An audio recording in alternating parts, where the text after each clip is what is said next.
네, 반갑습니다.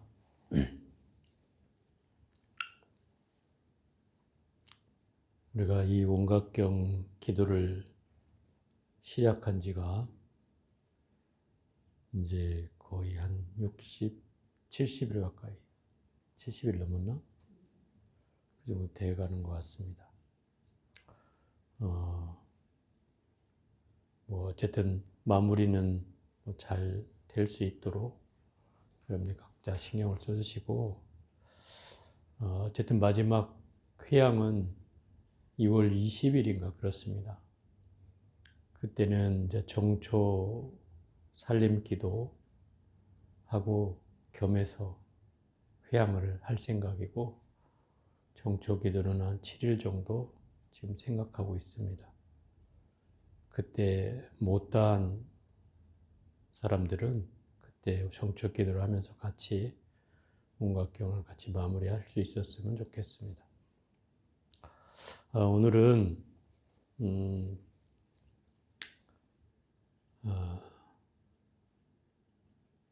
우리가 이 마음 공부를 해가는 데 있어서 특별한 비책이나 특별한 요령이나 특별한 잘하는 방법이 있는 건 아니지만, 대략 어떻게 해야 우리가 이 공부를 잘할 수 있을까? 한번 가볍게 얘기해보는 시간을 가져보고자 합니다.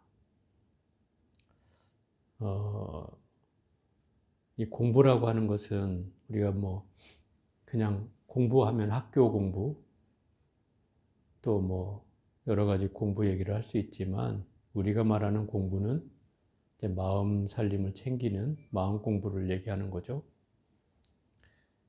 그러면 이 마음 공부의 핵심은 결국 마음을 어떻게 먹고 해야 되는가가 제일 관건이고, 그 마음을 어떻게 먹느냐에 따라서 그게 또 기도가 될 수도 있고 수행이 될 수도 있다, 이렇게 이제 할 수 있죠.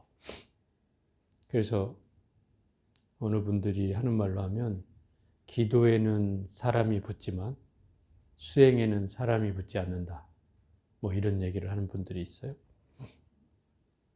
기도는 뭔가 내가 열심히 해대면 뭔가 결과를 이뤄낼 수 있다는 생각을 하는 것 같고, 또 수행이라는 것은 해도 끝이 없는 공부이니 내가 하나하나 별 표도 안 나서 참가하고 싶지 않다, 이렇게 또 생각하는 분도 있죠. 일반적인 사람들은 대체로 그런 경계에 다가와 있죠.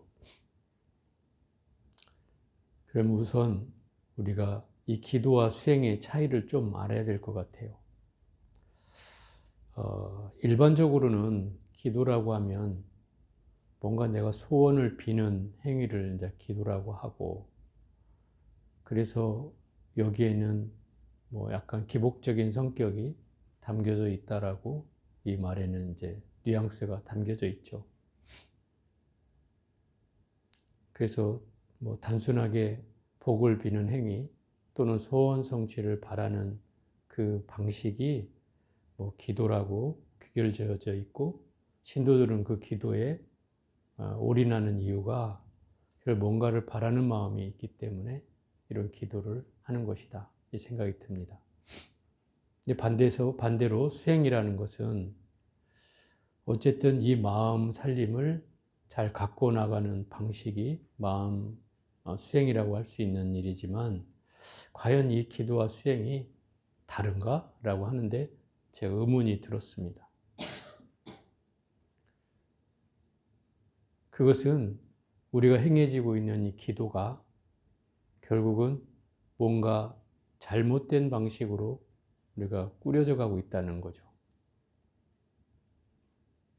아마 기도의 근원을 따져보면 결국은 내 마음을 다스리는 데서부터 아마 저는 출발했을 거라고 봅니다. 기도를 통해서 내가 어떤 목적을 이루는 행위는 부차적인 것이고, 결국 내 마음의 근본을 살펴서 뭔가 마음을 평안하게 하는 것이 이 기도의 주 목적이었을 터인데, 어느 순간부터 이 기도는 뭔가 소원을 빌고 복을 빌고 또 뭔가 그 목적을 성취하는 일로 이 기도를 일삼게 됐다는 것이죠. 마찬가지로 그 기도의 근원이 그렇다면 수행과 크게 다르지 않을 거 아닙니까? 그리고 이 기도가 과연 목적을 바라서 제대로 되겠는가라고 하는 생각을 해보면 제가 늘 하는 말이지만 우리는 기도든 수행이든 이 마음 살림이 더 중심이 되어야 한다라고 하는 거죠.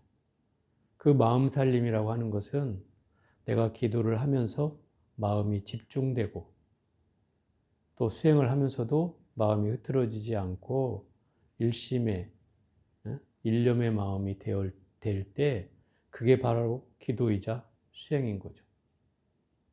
그렇다고 하면 이 기도나 수행이나 결코 다를 수가 없는 거죠.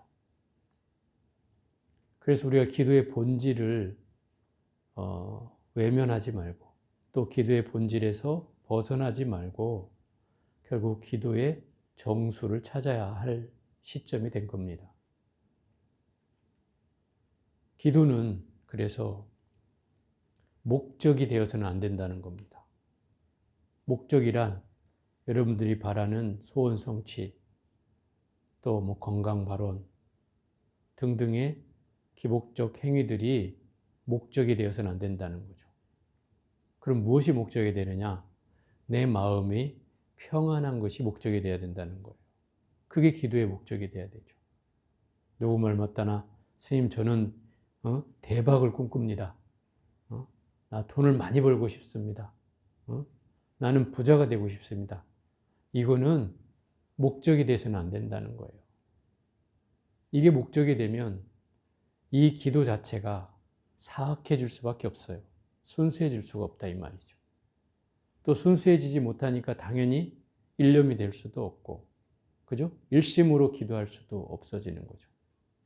물론 또 반대로 생각해 보면 그냥 나는 불교의 불자도 모르고 또 절에 처음 와서 그냥 무조건 부처님한테 빌기만 하면 된다고 생각하는 사람들은 어찌 보면 이 목적 행위가 순수할 수는 있어요. 잘 모르니까. 그렇지만 그렇다 하더라도 그 근본을 알아가다 보면 깨닫게 되는 것이죠. 그런데 대부분의 우리 한국에 있는 불자들은 아마 뭐 제가 이걸 다 놓고 얘기하기는 쉽진 않지만 거의 90% 이상이 다 여기에 머물러 있다는 거죠. 뭐 이런 행태가 잘못됐다기보다는 이게 관습화되었다는 거예요. 습관화되어서 마치 이렇게 하는 것이 당연한 것 마냥 인식되어 왔다는 거죠. 그 흐름이 너무 큰 거죠. 그래서 제가 말씀드린 것은 이 기도하는 그 목적이 뭔가 일념이 되고 일심이 될 수 있는 그것이 목적이 되어야 한다는 것이죠. 그래야지 이 기도가 가치 있는 일이고 그것이 바로 수행으로 연결되며 그러한 상황이 벌어졌을 때 우리의 공덕은 훨씬 커지는 겁니다.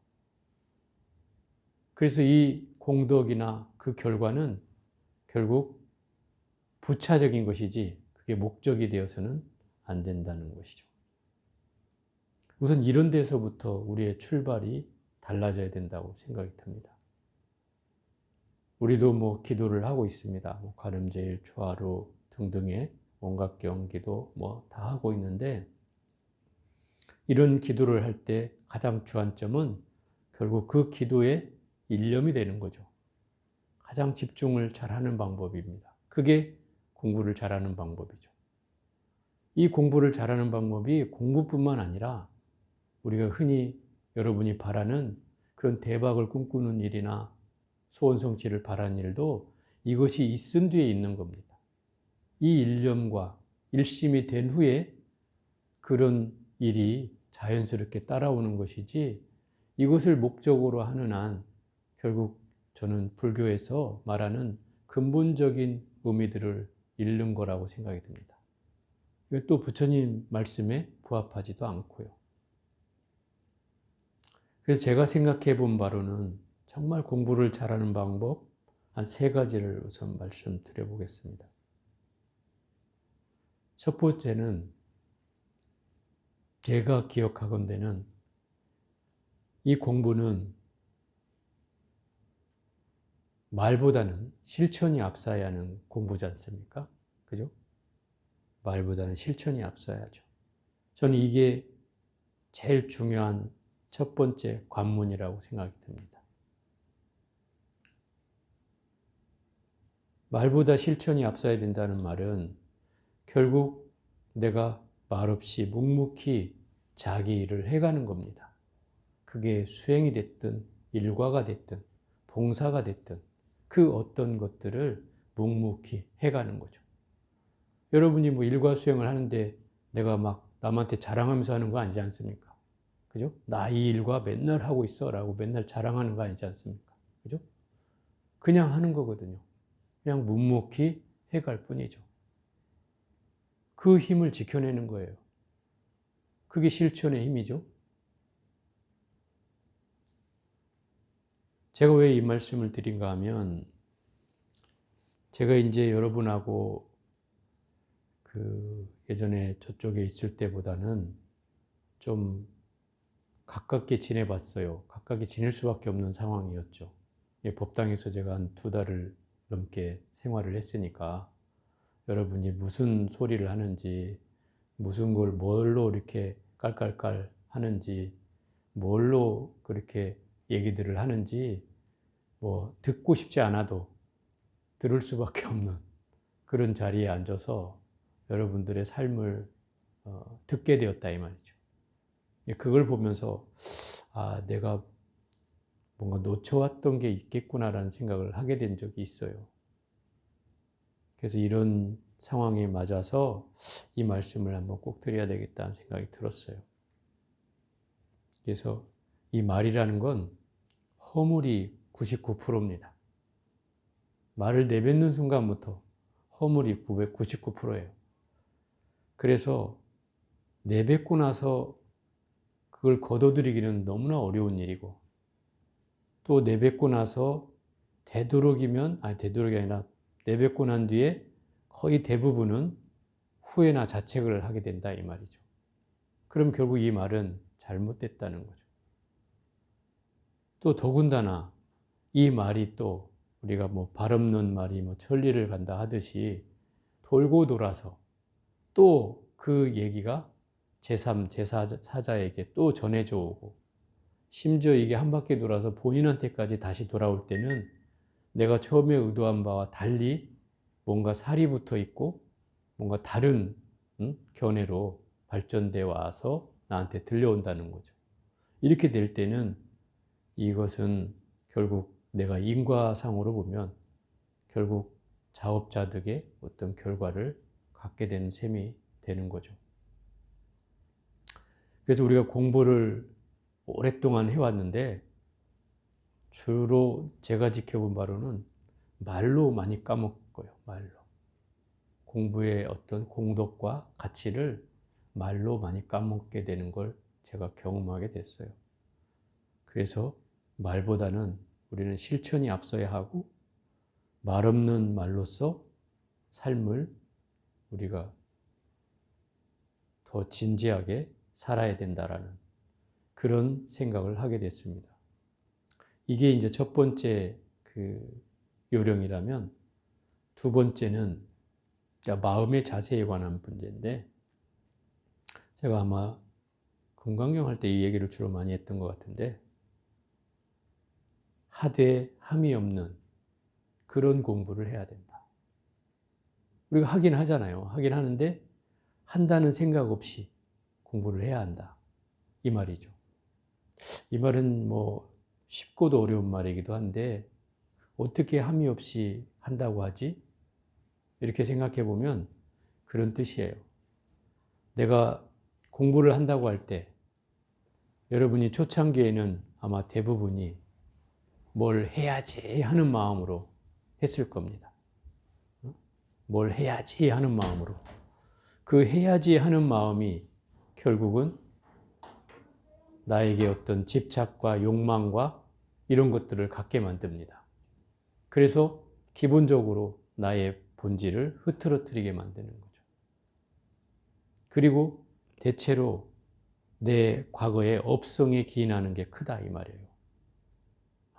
나의 습관이 늘 공부 앞에서 늘 노래를 부르고 해야지 하는 마음으로 해왔던 습관이 있는 사람에게는 공부할 때마다 이런 경우를 겪게 되는 거죠.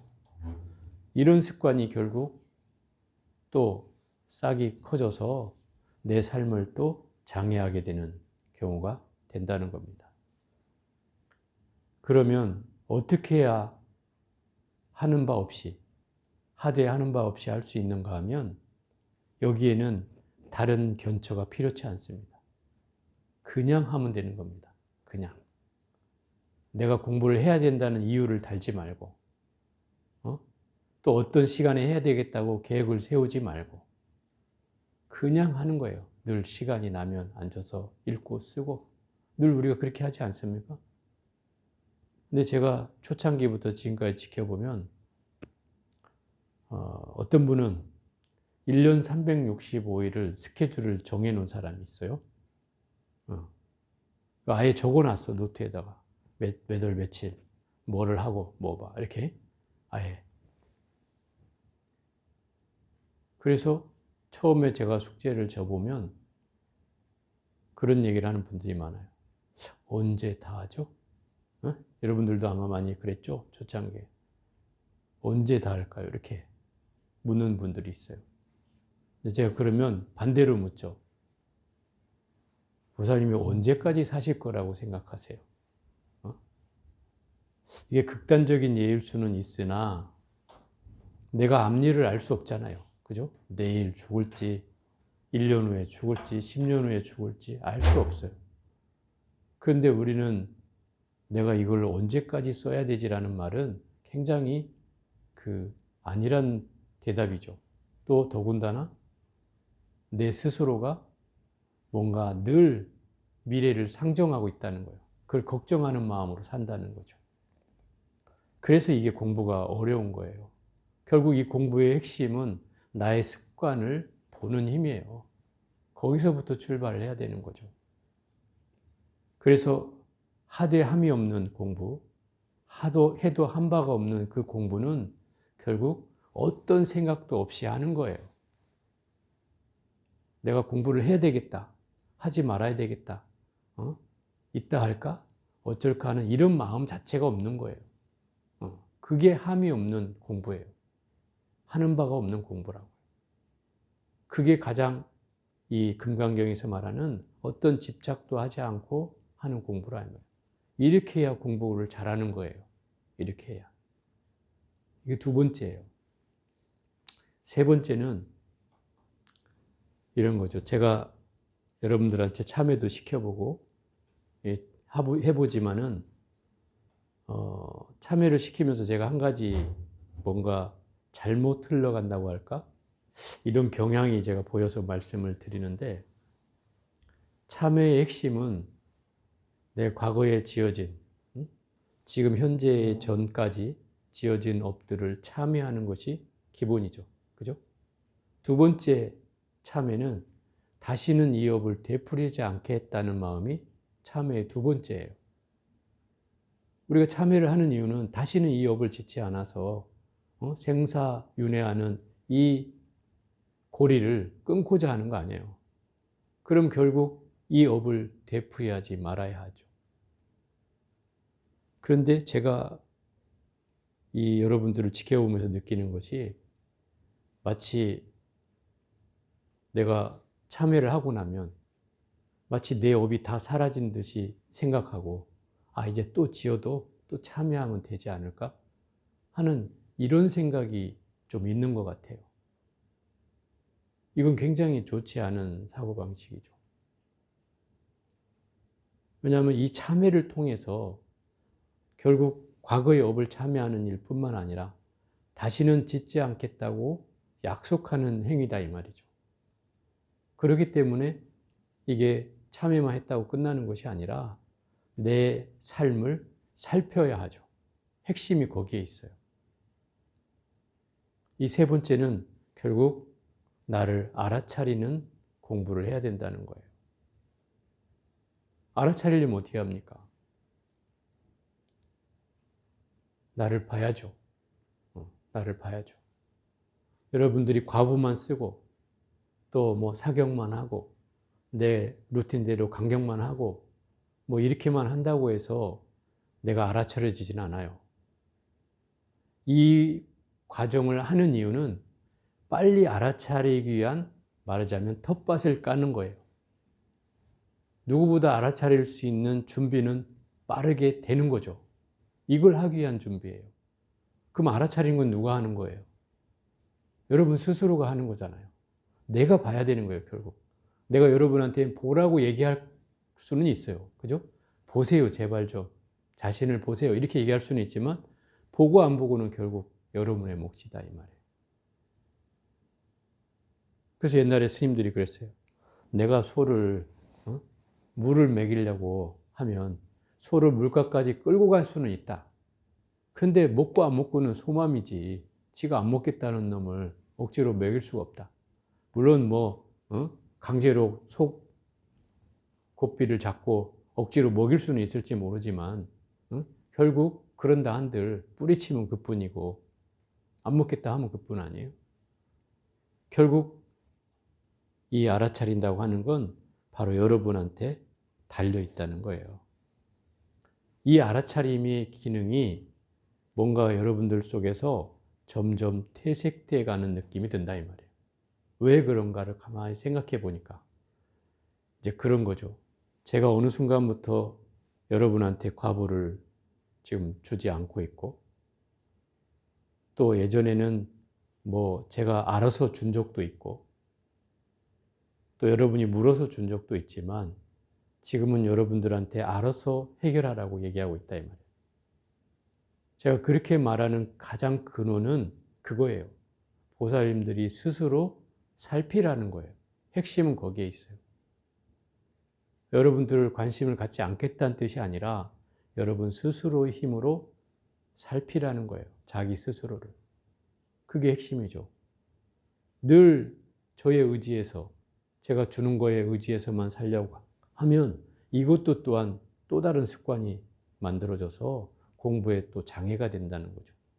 그걸 제가 절실히 느꼈기 때문에 여러분한테 그런 힘을 좀 스스로 키우게 하기 위해서 그렇게 말씀을 드렸더니 아예 이제 묻지도 않지만 또 본인이 무엇을 하는지도 살피지 않는 분들이 생기더라 이 말이에요. 반대로.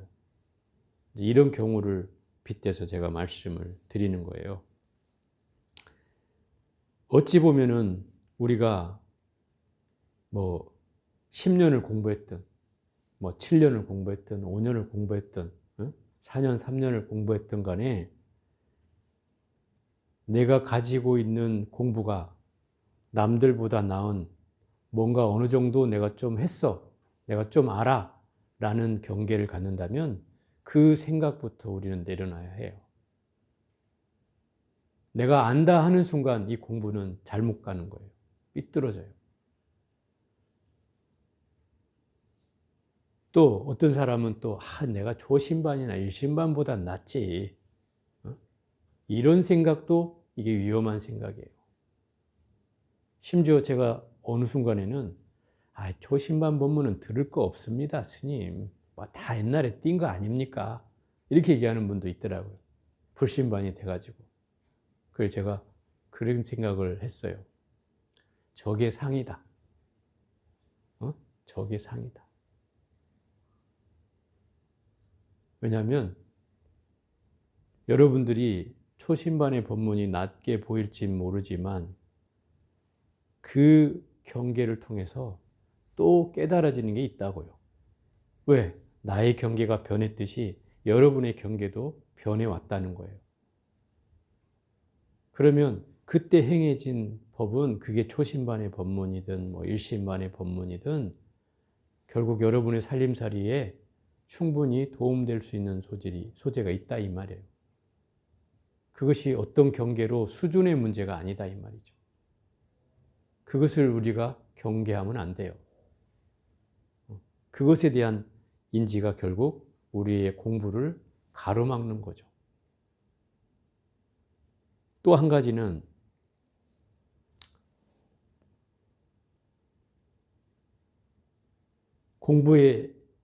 우리가 공부를 해오면서 예전에는 그런 때가 있었어요.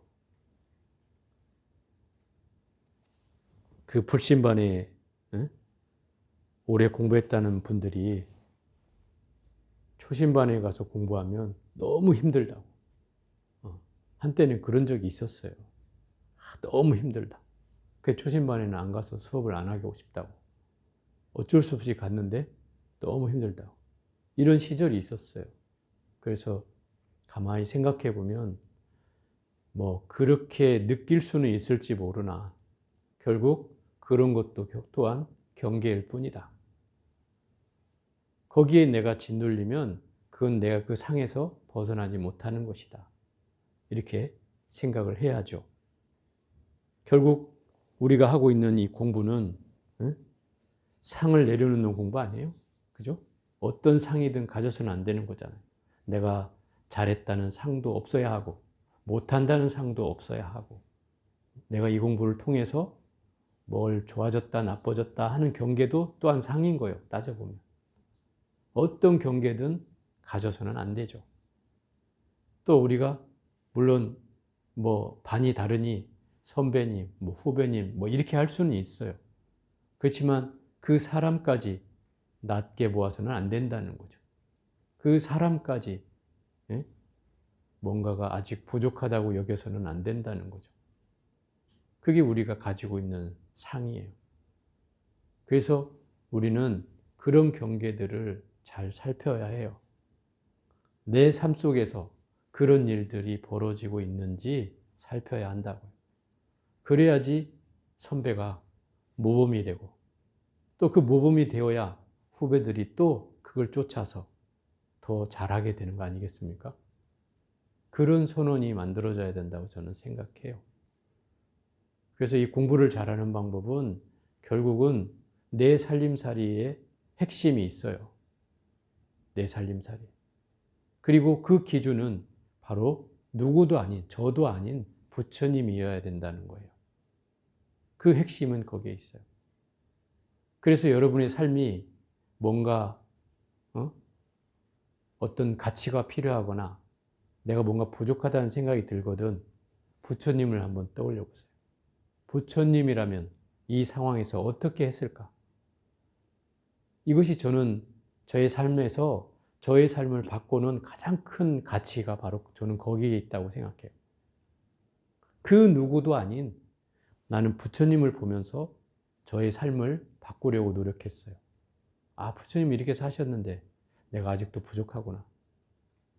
부처님 이런 상황에서 저렇게 미소를 띠면서 저런 상황에서도 다 극복을 했는데 나는 이런 상황에서 극복을 못하는구나. 이런 생각을 해보면 늘 부족함을 느끼게 되는 거죠. 그래서 더 열심히 살고자 하고 그 마음을 갖고자 하게 되는 겁니다. 그런 것들이 나의 상을 없애는 저는 가장 큰 길이라고 생각하죠.